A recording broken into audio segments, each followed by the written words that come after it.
Numbers क्या होते हैं। देखिए ऐसे नंबर्स जिनको हम P अपॉन Q की फॉर्म में रिप्रेजेंट कर सकते हो, ऐसे नंबर्स जिनको हम P अपॉन Q की फॉर्म में रिप्रेजेंट कर सकते हो और जहां पर Q 0 के बराबर नहीं हो, उन नंबर्स को हम रेशनल नंबर्स कहते हैं। The numbers which can be represented in the form of P upon Q are called rational numbers। आइए समझते हैं ये P upon Q क्या होता है। देखिए ये P upon Q बेसिकली एक फ्रैक्शनल फॉर्म है, एक फ्रैक्शन का रूप है। जैसे 2 upon 3 एक फ्रैक्शन होता है, वैसे ही P upon Q एक फ्रैक्शन का फॉर्म है। अब देखिए 2 upon 3, यहाँ पर P की जगह पर 2 बना हुआ है और Q की जगह पर 3 बना हुआ है, तो हम कह सकते हैं 2 upon 3 हमारा एक रेशनल नंबर। 5 upon 7 ये एक फ्रैक्शन है, P की जगह पर यहाँ 5 बना हुआ है, Q की जगह पर यहाँ 7 बना हुआ है, तो ये भी एक रेशनल नंबर है। और मैंने आपको बताया कि Q 0 नहीं होना चाहिए, where Q is not equals to 0, Q 0 नहीं होना चाहिए, यानी कि डिनोमिनेटर में 0 नहीं होना चाहिए।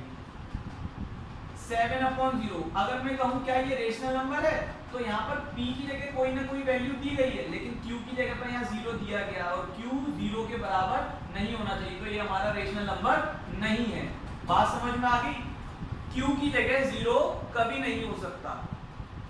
अब देखिए क्या 9 upon 0 हमारा रेशनल नंबर है, P की जगह पर कोई ना कोई वैल्यू है, लेकिन Q की जगह पर 0 दिया गया, तो ये भी हमारा रेशनल नंबर नहीं है। क्या 7 upon 11 रेशनल नंबर है? जी हाँ, 7 upon 11 रेशनल नंबर है। तो आपको समझ में आ गया होगा ऐसे नंबर्स जिनको P upon Q की फॉर्म में रिप्रेजेंट कर सकते हो और जहां पर Q 0 के बराबर नहीं होना चाहिए, उन नंबर्स को रेशनल नंबर्स कहते हैं। आइए अब कुछ नया सीखते हैं।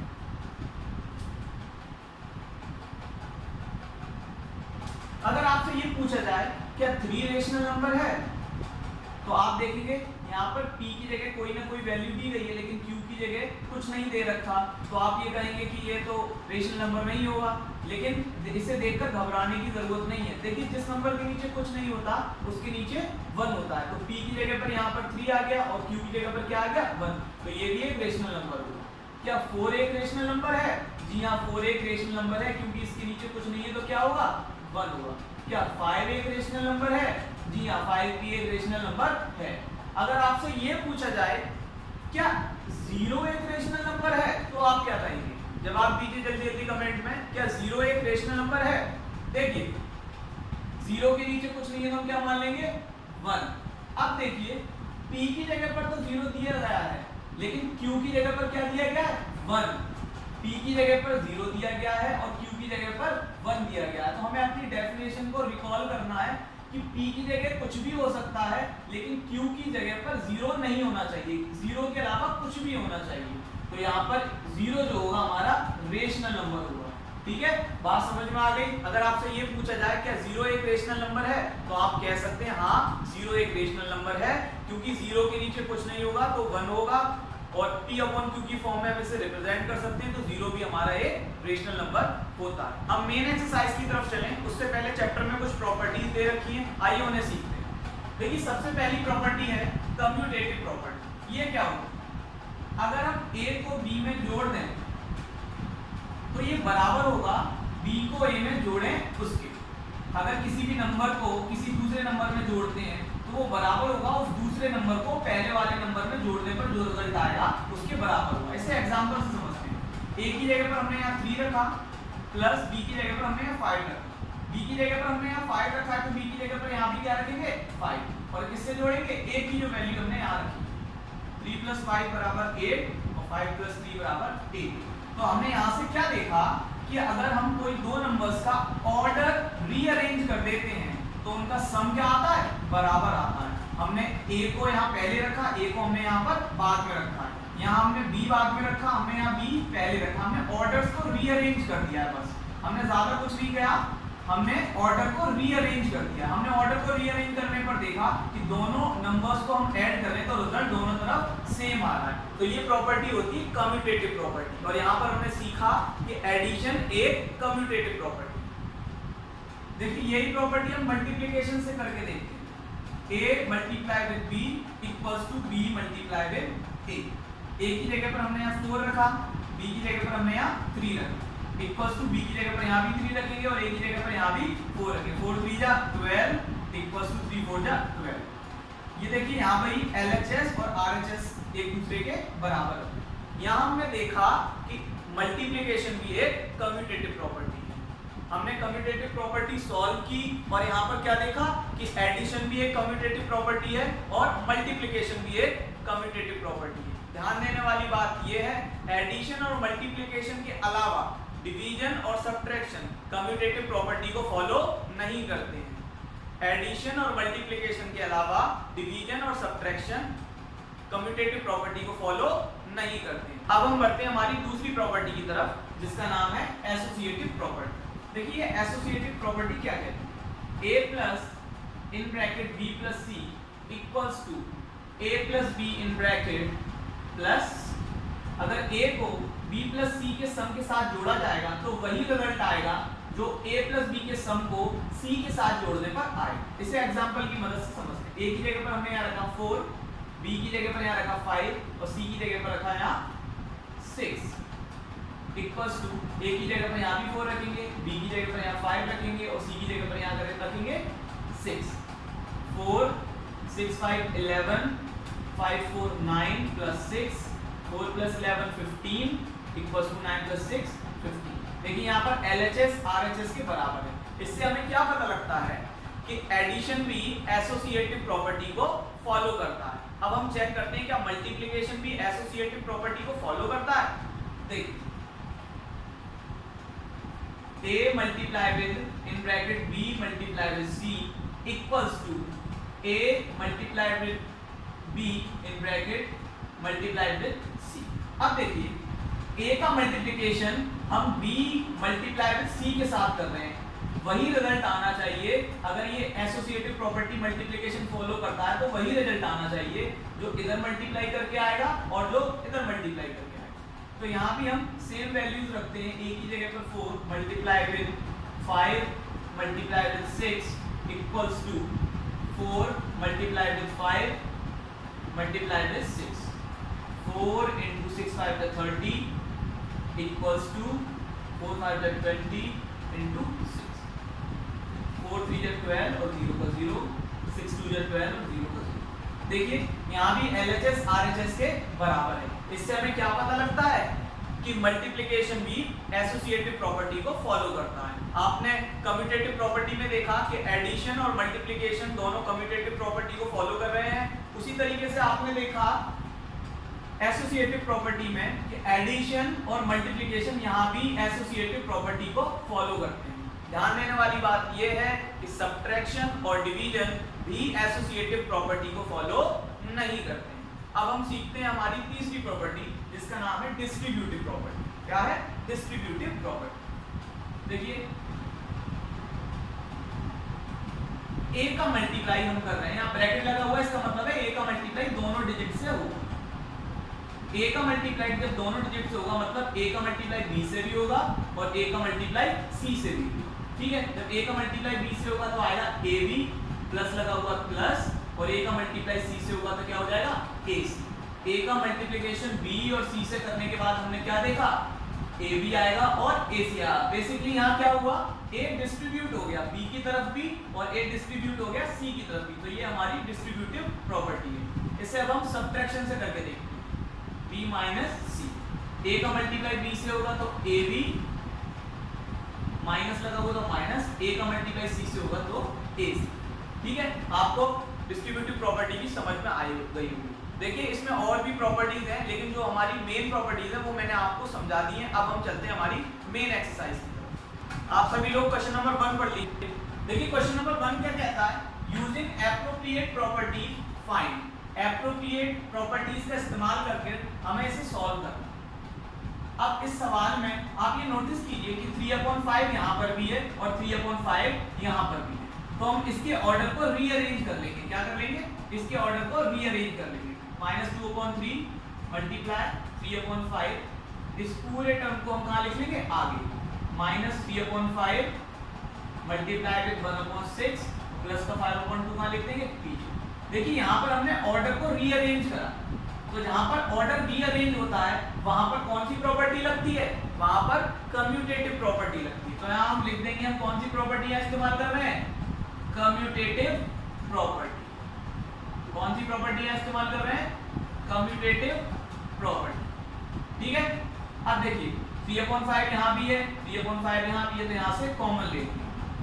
3/5 यहां बचा क्या, माइनस का 2/3 माइनस 1/6 प्लस 5/3/5 ब्रैकेट, यहाँ एलसीएम लेंगे तो 6 आएगा, 3 का डिवाइड देंगे 6 में 2 टाइम्स जाएगा, 2 का 2 में मल्टीप्लाई करेंगे माइनस का 4, 6 का डिवाइड 6 में देंगे 1 टाइम जाएगा, 1 का 1 से मल्टीप्लाई करेंगे 1 प्लस 5/3/5 माइनस का 4 माइनस का 1 दोनों माइनस किए जुड़ जाएंगे, माइनस का 5/6 प्लस 5/2। अब देखिए 3/5 का ब्रैकेट के अंदर मल्टीप्लाई हो रहा है, तो यहाँ पर कौन सी प्रॉपर्टी लगेगी, डिस्ट्रीब्यूटिव प्रॉपर्टी। कौन सी प्रॉपर्टी लगेगी, डिस्ट्रीब्यूटिव प्रॉपर्टी। 3 5 जा 15 और 5 6 जा 30, ये माइनस लगा हुआ, माइनस का माइनस लगा प्लस 5/2। अब देखिए यहाँ पर 15 और 13 एक दूसरे से कट रहे हैं, कैसे, 15 1 जा 15, 15 2 जा 30, तो हमारे पास क्या बचा, माइनस का 1/2 प्लस 5/2। यहाँ पर हम एलसीएम लेने की भी जरूरत नहीं है, बहुत सरल है, क्यों, क्योंकि नीचे डिनोमिनेटर सेम है, तो यहाँ 2 आया, ऊपर -1 प्लस 5 में से -1 गया तो 4/2 और 2 2 जा, ये रहा हमारा आंसर, नोट कर लीजिए। अब हम बढ़ते हैं पार्ट 2 की तरफ, सभी लोग पार्ट 2 पढ़ लीजिए।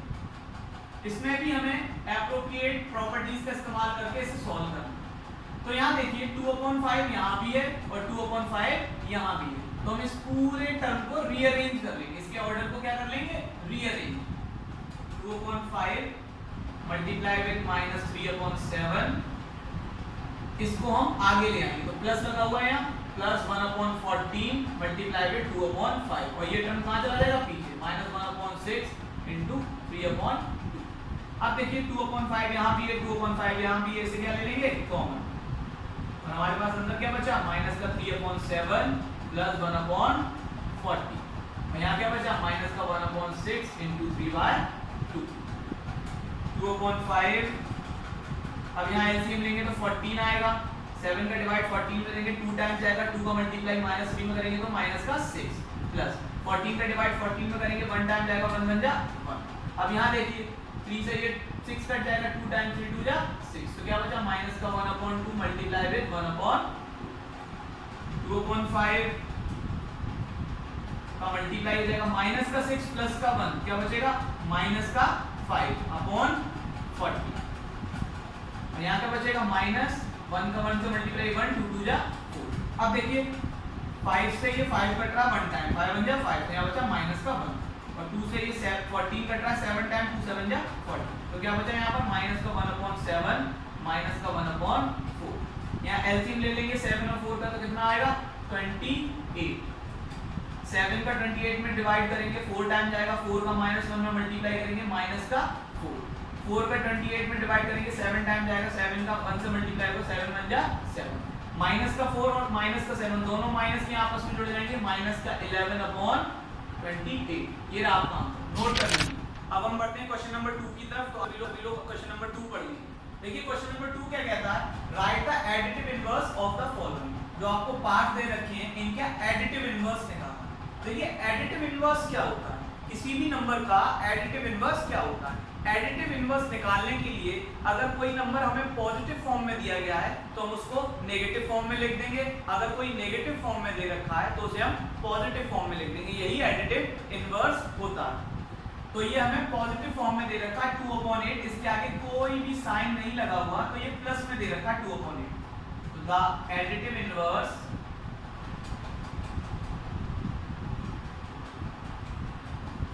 ऑफ 2/8 इज, ये पॉजिटिव फॉर्म में, तो इसे क्या करेंगे, सिर्फ नेगेटिव फॉर्म में लिखेंगे, इज माइनस का 2/8। सेम, अब देखिए ये नेगेटिव फॉर्म में दे रखा है तो इसे किस में लिखेंगे, पॉजिटिव फॉर्म, तो the additive inverse of minus का 5/9 इज प्लस का 5/9। अब देखिए नेक्स्ट, अब देखिए यहाँ पर ऊपर भी माइनस है नीचे भी माइनस है, तो माइनस से माइनस कैंसिल आउट हो जाएगा और हमारे पास बचेगा 6/5। तो the additive inverse of 6/5 is minus का 6/5। अब फोर्थ पार्ट में देखिए माइनस का साइन डिनोमिनेटर के साथ लगा हुआ है। देखिए माइनस का साइन चाहे न्यूमरेटर के साथ लगाओ चाहे डिनोमिनेटर के साथ लगाओ, वो माना यही जाता है कि वो न्यूमरेटर के साथ लगा हुआ है। तो इसे हम पढ़ेंगे माइनस का 2/9 और इसका एडिटिव इनवर्स क्या होगा? देखिए ये नेगेटिव फॉर्म में, तो इसका एडिटिव इनवर्स क्या होगा? पॉजिटिव फॉर्म में होगा। तो the negative inverse of minus का 2/9 इज 2/9। लास्ट सवाल देखिए, यहाँ भी माइनस डिनोमिनेटर में लगा है तो ये माना ऊपर ही जाएगा। तो the additive inverse of minus का 19/6 इज प्लस का 19/6। यहाँ पर हमारा सवाल हो गया, सभी लोग नोट कर लीजिए। अब हम बढ़ते हैं क्वेश्चन नंबर 3 की तरफ। तो आप लोग क्वेश्चन नंबर 3 पढ़ लीजिए। देखिए क्वेश्चन नंबर 3 क्या कहता है? Verify that minus in bracket minus का x इक्वल्स टू x। आपको इस इक्वेशन को वेरीफाई करना है। यहाँ पर आपको x की वैल्यू पार्ट 1 में ये दे रखी है और पार्ट 2 में ये दे रखी है। तो करते हैं, देखिए ये हमारी इक्वेशन जिसे हमें वेरीफाई करना है। तो x की जगह पर x की वैल्यू रखेंगे और जहाँ माइनस लगा हुआ वहाँ माइनस लगा दीजिए। यहाँ माइनस लगा, हमने यहाँ माइनस लगा दिया। x की जगह पर 11/50, x की जगह पर क्या रखेंगे? 11/50। देखिए माइनस का माइनस से मल्टीप्लाई होगा तो प्लस का 11 आ जाएगा, तो 11/15 इक्वल्स टू 11/50। यहाँ पर LHS किसके बराबर आ गया? RHS। यही हमें वेरीफाई करना। अब हम बढ़ते हैं पार्ट 2 की तरफ। यहाँ पर x दे रखा है माइनस का 13/17। तो पहले हम इक्वेशन लिखेंगे जो एक्सप्रेशन हमें वेरीफाई करने को दे रखी है। माइनस यहाँ लगाया ये वाला ब्रैकेट, फिर ये वाला माइनस तो x के सामने, फिर x क्या दे रखा? माइनस का 13/17। ये पूरा x है तो माइनस का 13/17। ये माइनस यहीं लगा रहेगा, इस माइनस का मल्टीप्लाई अंदर होगा माइनस माइनस प्लस, ये रहा x। सॉरी यहाँ भी x की वैल्यू रख दीजिए माइनस का 13/17, माइनस का 13/17। अब देखिए ये माइनस का अंदर मल्टीप्लाई होगा, ये अंदर प्लस है, minus plus minus 13/17 equals to minus का 13/17। तो LHS किसके बराबर आ गया? यहाँ भी RHS के बराबर। यही हमें वेरीफाई करना, तो नोट कर लीजिए। अब हम बढ़ते हैं हमारे क्वेश्चन नंबर 4 की तरफ। आप सभी लोग क्वेश्चन नंबर 4 पढ़ लीजिए। देखिए क्वेश्चन नंबर 4 क्या कहता है? Find the multiplicative inverse of the following. इन सभी का हमें मल्टीप्लिकेटिव इनवर्स निकालना है। अब ये मल्टीप्लिकेटिव इनवर्स क्या होता है? देखिए मल्टीप्लिकेटिव इनवर्स बेसिकली किसी भी नंबर्स को हमें रेसिप्रोकल फॉर्म में लिखना है, वही होता है। किसी भी नंबर को हमें रेसिप्रोकल फॉर्म में लिखना है। रेसिप्रोकल फॉर्म का मतलब है उस नंबर को उल्टा करके लिखना। जैसे यहाँ पर लिखा हुआ माइनस का 30, इसके नीचे कुछ नहीं है तो हम क्या मान लेंगे? 1। तो हमें क्या करना होगा? रेसिप्रोकल फॉर्म लिखने के लिए, रेसिप्रोकल फॉर्म लिखने के लिए क्या करना पड़ेगा? इसे उल्टा लिखना पड़ेगा। और जो मल्टीप्लिकेटिव इनवर्स होता है वो बेसिकली रेसिप्रोकल फॉर्म ही होती है।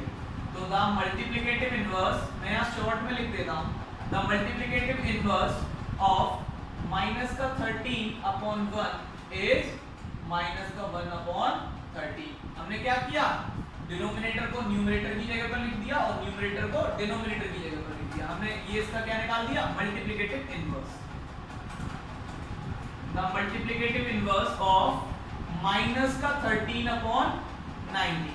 तो इसका मल्टीप्लिकेटिव इनवर्स निकालने के लिए हम क्या करेंगे? इसे रिवर्स कर देंगे, इसे उल्टा कर देंगे। तो 90 ऊपर आ जाएगा और 13 नीचे आ जाएगा। और देखिए जो साइन लगा होता है वो ऊपर नीचे कहीं नहीं जाता, वो अपनी जगह पर रहता है। अब हमें निकालना 1/5 का multiplicative inverse. The multiplicative inverse of 1/5 is 5/1। अब देखिए डिनोमिनेटर में 1 लगाओ या नहीं लगाओ उसकी कोई वैल्यू नहीं होती, तो हम इसे 5 भी कह सकते हैं। ये दोनों ही आंसर हो सकते हैं। अब यहाँ पर पहले से हमें सॉल्व करना पड़ेगा, फिर इसका मल्टीप्लिकेटिव इनवर्स लिखना पड़ेगा। तो माइनस की 5 का मल्टीप्लाई माइनस की 3 से हो रहा है तो क्या आएगा? 5 3 जा 15 और माइनस माइनस प्लस 8 7 जा 56। तो अब हमें इसका मल्टीप्लिकेटिव इनवर्स लिखना है 15/56 का। The multiplicative inverse of 15 upon 56 is 56 upon 15। ये रहा आपका आंसर। अब बढ़ते हैं फिफ्थ पार्ट की तरफ, इसे भी हमें यहाँ सॉल्व करना पड़ेगा। देखिए इस -1 के नीचे कुछ नहीं है तो क्या मान लेंगे 1। -1 का मल्टीप्लाई -2 से होगा तो क्या आएगा प्लस का 2 और 5 बन जा 5। तो the multiplicative inverse of 2 upon 5 is 5 upon। अब हम बढ़ते हैं हमारे सिक्स्थ पार्ट की तरफ, माइनस का 1, इसके नीचे कुछ नहीं तो 1 मान लेंगे। The multiplicative inverse of minus का 1 upon 1 is। अब देखिए दोनों तरफ 1 है तो वही रहेगा, इसका क्या रहेगा वही रहेगा, माइनस का 1 upon 1 या कह सकते हैं माइनस का 1। इसका मल्टीप्लिकेटिव इनवर्स चेंज नहीं होगा। माइनस के 1 का मल्टीप्लिकेटिव इनवर्स माइनस का 1 रहेगा और प्लस के 1 का मल्टीप्लिकेटिव इनवर्स भी प्लस का 1 रहेगा। इसे उतार लीजिए। आप सभी लोग क्वेश्चन नंबर 5 पढ़ लीजिए।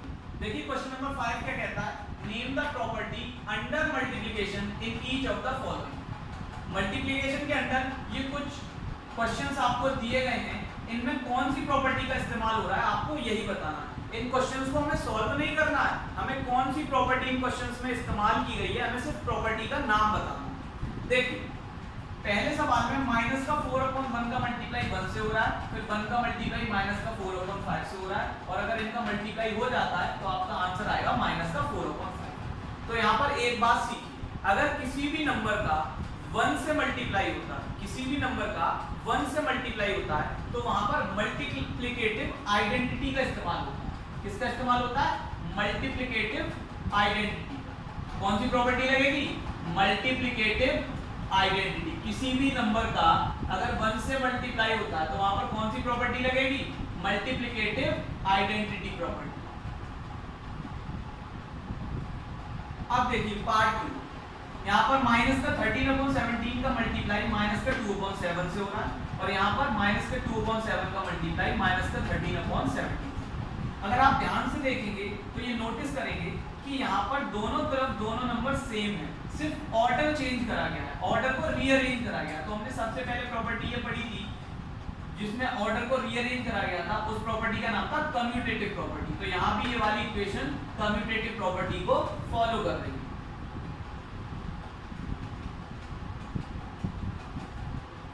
यहाँ कौन सी प्रॉपर्टी लग रही है, कम्यूटेटिव प्रॉपर्टी। अब बढ़ते हैं हम थर्ड पार्ट, माइनस की 19 upon 29 का मल्टीप्लाई हो रहा है 29 upon माइनस की 19, तो इसकी वैल्यू आएगी 1। अब देखिए माइनस का 19 upon 29 जो है वो 29 upon माइनस की 19 का मल्टीप्लिकेटिव इनवर्स ही तो है, या हम ये कहें 29 upon माइनस का 19 माइनस के 19 upon 29 का मल्टीप्लिकेटिव इनवर्स। अभी इससे जस्ट पहले हमने मल्टीप्लिकेटिव इनवर्स वाले सवाल किए हैं, उनमें हमने ये देखा था कि मल्टीप्लिकेटिव इनवर्स करने पर न्यूमरेटर डिनोमिनेटर में चेंज हो जाता था और डिनोमिनेटर न्यूमरेटर में चेंज हो जाता था। यहाँ पर भी 19 यहाँ पर डिनोमिनेटर हो गया और 29 यहाँ पर न्यूमरेटर हो गया। तो यहाँ पर ये एक दूसरे के मल्टीप्लिकेटिव इनवर्स हैं, तो यहाँ पर कौन सी आइडेंटिटी लगेगी, मल्टीप्लिकेटिव इनवर्स। कौन सी प्रॉपर्टी लगेगी, मल्टीप्लिकेटिव इनवर्स। नोट डाउन कर दीजिए। अब हम बढ़ते हैं क्वेश्चन नंबर 6 की तरफ। देखिए क्वेश्चन नंबर 6 क्या कहता है, multiply 6 upon 13 by the reciprocal of minus का 7 upon 16। 6 upon 13 को आपको मल्टीप्लाई करना है, किससे करना है, माइनस के 7 upon 16 के रेसिप्रोकल से, माइनस के 7 upon 16 के रेसिप्रोकल से। सबसे पहले हम निकालते हैं माइनस का 7 upon 16 का रेसिप्रोकल होगा क्या, तो रेसिप्रोकल ऑफ माइनस का 7 upon 16 is 16 upon 7, माइनस का 16 upon 7। रेसिप्रोकल में हम क्या करते हैं, जस्ट उल्टा कर देते हैं, जो हम मल्टीप्लिकेटिव इनवर्स में करते थे वही हम रेसिप्रोकल में। तो माइनस के 7 upon 16 के रेसिप्रोकल का मल्टीप्लाई हमें किससे करना है, 6 upon 13 से।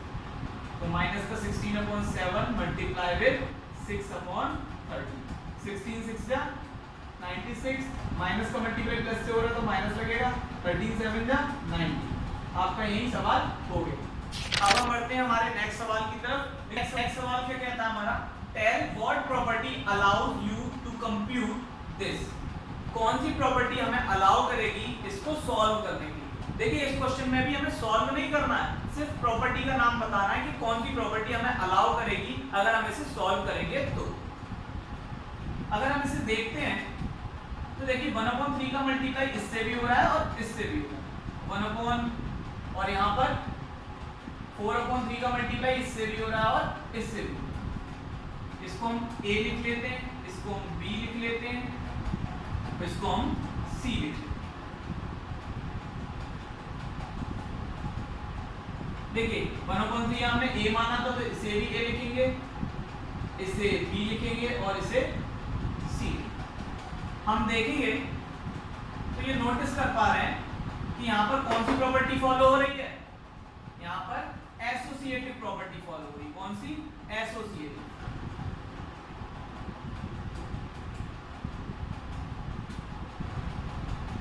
सिर्फ ब्रैकेट में हमने दो नंबर्स को यहाँ पर b और c को लिया है, यहाँ पर a और b को लिया है, बाकी नंबर्स दोनों जगह सेम है। तो यहाँ पर कौन सी प्रॉपर्टी लगेगी? Associative property. नोट कर लीजिए। अब हम अपने नेक्स्ट सवाल की तरफ बढ़ते हैं। देखिए हमारा क्वेश्चन नंबर 8 कहता है is 8/9 the multiplicative inverse of this. क्या 8/9 इसका मल्टीप्लिकेटिव इनवर्स है? अगर है तो क्यों, अगर नहीं है तो क्यों? सवाल सभी को समझ में आ गया? क्या 8/9 दिए गए नंबर का मल्टीप्लिकेटिव इनवर्स है या नहीं है? अगर है तो क्यों है, अगर नहीं है तो क्यों है? देखिए यहाँ पर एक नई चीज सीखिए, अगर कोई नंबर किसी दूसरे नंबर का मल्टीप्लिकेटिव इनवर्स होने का दावा कर रहा है, अगर कोई नंबर किसी दूसरे नंबर के मल्टीप्लिकेटिव इनवर्स होने का दावा कर रहा है, कोई नंबर ये कह रहा है कि मैं उस नंबर का मल्टीप्लिकेटिव इनवर्स हूं, तो आप कैसे प्रूव करेंगे? आप कैसे देखेंगे कि कोई एक नंबर किसी दूसरे नंबर का मल्टीप्लिकेटिव इनवर्स है? तो इसके लिए सबसे सरल तरीका है, आप उन दोनों का मल्टीप्लाई करवा दें। अगर प्रोडक्ट 1 आता है तो दूसरा नंबर पहले वाले नंबर का मल्टीप्लिकेटिव इनवर्स है, अगर प्रोडक्ट 1 नहीं आता है तो दूसरा नंबर पहले वाले नंबर का मल्टीप्लिकेटिव इनवर्स नहीं है। आइए करके देखते हैं। हम इन दोनों का प्रोडक्ट करेंगे, इन दोनों का मल्टीप्लाई करेंगे। अगर आंसर 1 आता है तो ये नंबर इसका मल्टीप्लिकेटिव इनवर्स है होगा, अगर आंसर 1 नहीं आता है तो ये नहीं होगा। 8/9 मल्टीप्लाई विद -1/8। देखिए अब मिक्स्ड फ्रैक्शन में दे रखा है, जैसे हम सबसे पहले इंप्रोपर में चेंज करेंगे।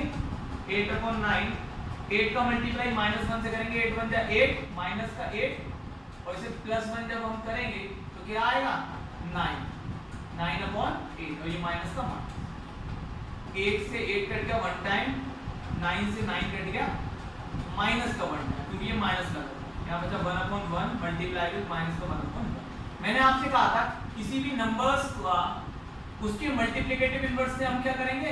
मल्टीप्लाई कर देंगे। अगर 1 आता है तो वो मल्टीप्लिकेटिव इनवर्स होगा, कंफर्म होगा, अगर नहीं आता है तो नहीं होगा।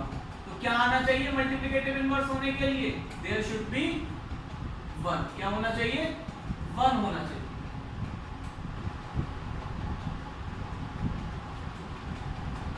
लेकिन हम क्या देखते हैं यहाँ पर क्या आ रहा है? माइनस का 1, प्लस का 1 नहीं आ रहा, क्या आ रहा है? माइनस का 1। तो 8/9 इसका मल्टीप्लिकेटिव इनवर्स नहीं हुआ। क्यों नहीं हुआ? क्योंकि प्रोडक्ट 1 नहीं आ रहा। No 8/9 is not multiplicative inverse of -1/8 because product is not। Note करें। अब हम नेक्स्ट सवाल की तरफ बढ़ते हैं। क्वेश्चन नंबर 9 का कहता है is 0.3 the multiplicative inverse of this number. क्या 0.3 इस नंबर का मल्टीप्लिकेटिव इनवर्स है तो क्यों है, नहीं है तो क्यों नहीं? देखिए प्रीवियस सवाल की तरह है बिल्कुल। आइए चेक करते हैं।